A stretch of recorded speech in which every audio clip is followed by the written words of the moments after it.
Bonjour et bienvenue à Biscanseli. Imaginez un peu, une intelligence artificielle qui pourrait décider d'acheter ou de vendre une action, juste en regardant son graphique boursier, sans aucune autre info. Juste le visuel, oui, c'est assez fou comme idée. Eh bien, une expérience fascinante a été menée là-dessus. On a trouvé ça sur la chaîne YouTube Obsidiae. Ça méritait qu'on s'y penche. Tout est fait. Aujourd'hui, on va décortiquer ensemble cette expérience. 4 grandes IA ont été testées, GPT 4.1, le tout nouveau GPT 4o, Gemini 2.5 Pro de Google et un petit français, Pixtral de Mistral AI. Le but était de voir comment elles s'en sortent pour trader le Nasdaq uniquement à partir de 100 graphiques. Exactement. Comment elles ont performé, lesquelles ont tiré leur épingle du jeu, et qu'est-ce que ça peut bien vouloir dire pour l'avenir du trading avec l'IA. Allez, on plonge dedans? C'est parti. Alors, le contexte d'abord. Ils ont pris 100 captures d'écran au hasard. C'était des graphiques en 15 minutes du Nasdaq sur une période de 10 ans. Et tout ça de manière automatisée, apparemment en partenariat avec TradingView pour les données graphiques. Oui. Et la condition clé, vraiment importante, analyse purement visuelle. Pas d'indicateur technique comme le MACD, le RSI, rien de tout ça.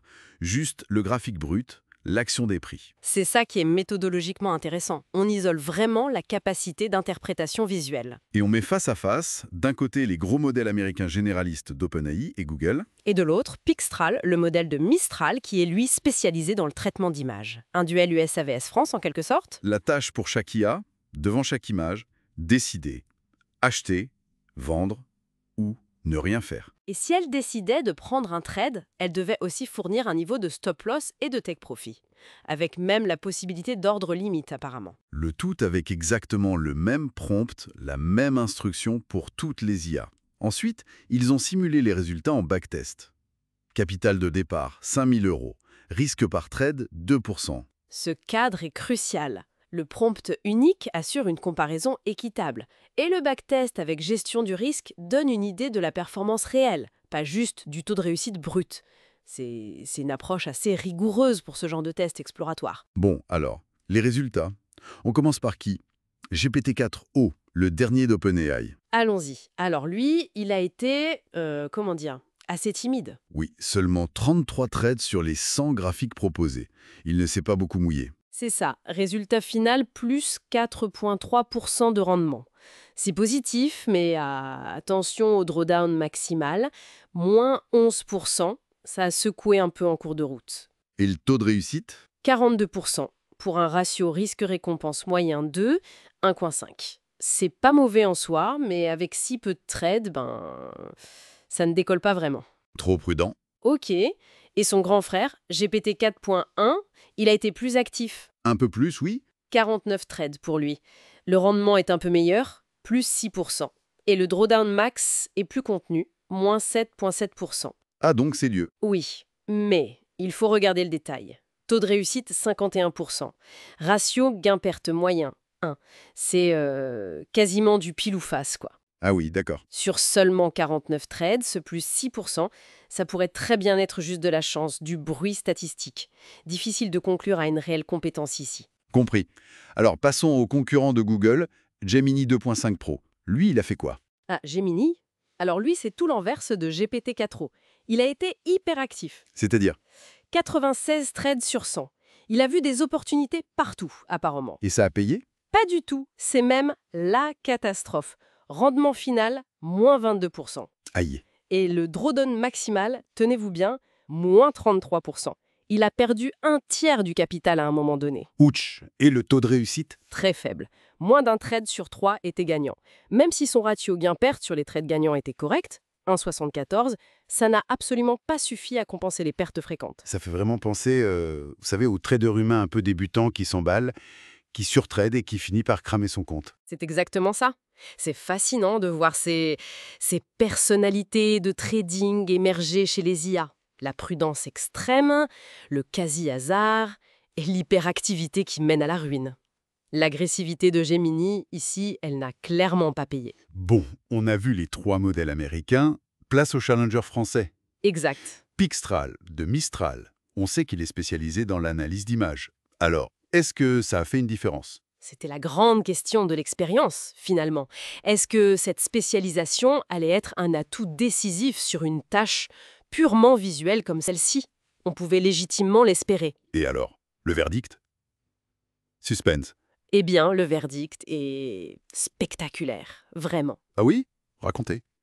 Pixtral a pris 74 trades, donc assez actif, mais moins que Gemini, et la performance, plus 118% de rendement. Waouh. Plus 118%. C'est énorme. C'est énorme, oui. Et ce qui est presque aussi impressionnant, c'est le drawdown maximal, seulement moins 7%. Très bien maîtrisé. Donc il gagne beaucoup, mais sans prendre de risques démesurés apparemment. Exactement. Le taux de réussite est élevé, 59%. Le ratio gain-perte moyen est de 1,36 et son espérance de gain mathématique qui combine tout ça est très forte, 0,54. 0,54, ça veut dire quoi concrètement? Ça veut dire que pour chaque euro risqué par Pixtral sur un trade, en moyenne, pendant ce test, la stratégie a rapporté 54 centimes. C'est un très bon indicateur de rentabilité. La courbe de capital était d'ailleurs très régulière, très stable. Impressionnant. On pourrait presque dire prenez ça les Américains, non? Enfin, l'IA française qui surclasse les autres. Disons que sur cette tâche précise, oui, le résultat est sans appel. Sa spécialisation dans l'image semble avoir été déterminante. On peut imaginer qu'il est mieux entraîné ou que son architecture est mieux faite pour repérer des motifs, des configurations subtiles dans les chandeliers japonais que les modèles plus généralistes ne voient pas. Et la gestion du risque aussi peut-être.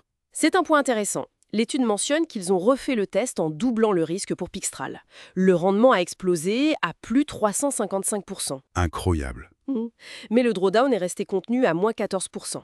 Ça suggère une stratégie de placement des stops et des objectifs de gain qui est peut-être intrinsèquement robuste. Ou alors, c'est juste que la reconnaissance des bons points d'entrée était très performante. Difficile de séparer les deux sans plus d'infos. Bon, si on résume, l'IA, pour cette expérience très spécifique de trading basée uniquement sur le visuel des graphiques, l'IA française, spécialisée en images, Pixitral, a très largement surclassé les modèles américains plus généralistes. C'est la conclusion majeure, oui. Absolument.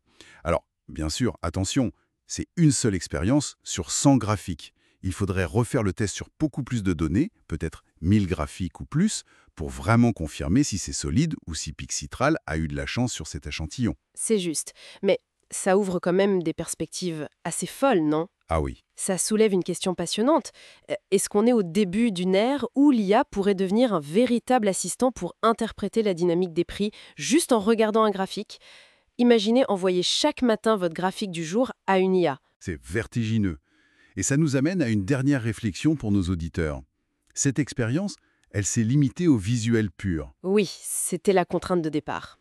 Mais qu'est-ce qui se passerait si ces IA pouvaient combiner cette analyse graphique avec d'autres types d'informations? Par exemple, les news économiques, les données fondamentales des entreprises, le sentiment sur les réseaux sociaux. Est-ce que le potentiel serait décuplé ou est-ce que ça introduirait au contraire de nouvelles complexités, du bruit que l'IA aurait du mal à gérer? Vaste question. Voilà une piste de réflexion intéressante pour continuer à explorer le potentiel de l'IA dans la finance. Merci beaucoup pour cette analyse. Merci à vous, c'était passionnant.